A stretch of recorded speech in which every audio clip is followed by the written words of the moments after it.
helps that busy in here. Okay, thank you.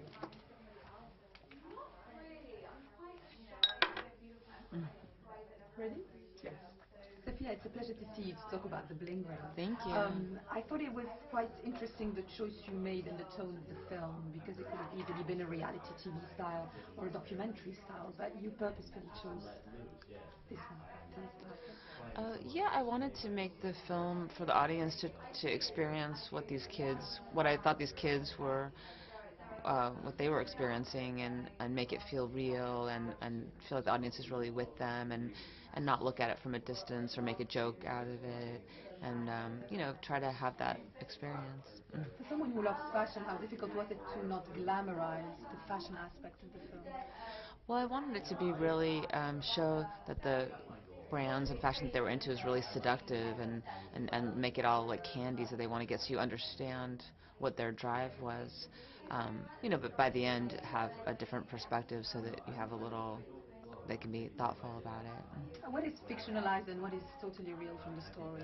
What are the choices you made? Yeah, I mean, a lot of it's really from the real facts, which I thought were so interesting, because I couldn't have made up these kind of really eccentric details. And when I met the real boy from the story, he told me that they wanted to steal Paris Hilton's dog, and these kind of little details and a lot of the dialogue comes from the real interviews and their reflections about it, which I thought were so fascinating.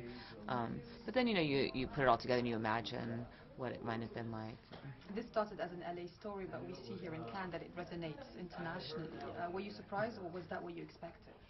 No, I think that whole kind of bling idea is becoming international, and definitely being in Cannes, there's definitely an element that feels connected with the story. Do you feel that it's a generational thing as well? After I saw the film, I was trying to remember when I was a teenager and what I was fascinated by. Do you think the newer generations are more appealed by this material aspect of fashion?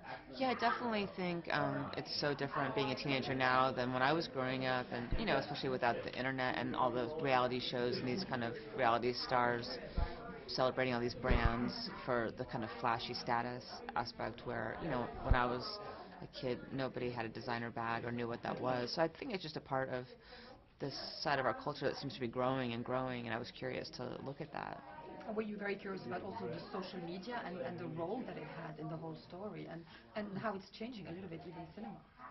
Yeah, I definitely, social media is a big aspect of this story, because I feel like this story is really contemporary. It couldn't have taken place 10 years ago, and how they're relating with social media seemed to have a big effect on the kids in the story. How do you choose your actors usually? By feeling or by expertise? What's more important? Yeah, I think when you're casting a movie, you just have a feeling about someone, and you connect with them and feel like they have something. It's kind of a mysterious quality, I think. Just finding something that you think that they'll bring to the character. And on this movie, I was really excited to work with all these young actors who, some of them, it was their first film, and then to work with someone like Emma Watson, who's so different than the character she's playing. So yeah, it was exciting. It's true, she couldn't be more different. And was the casting process very essential to the construction of the film, finding the right people for the right role? Yeah, the story is so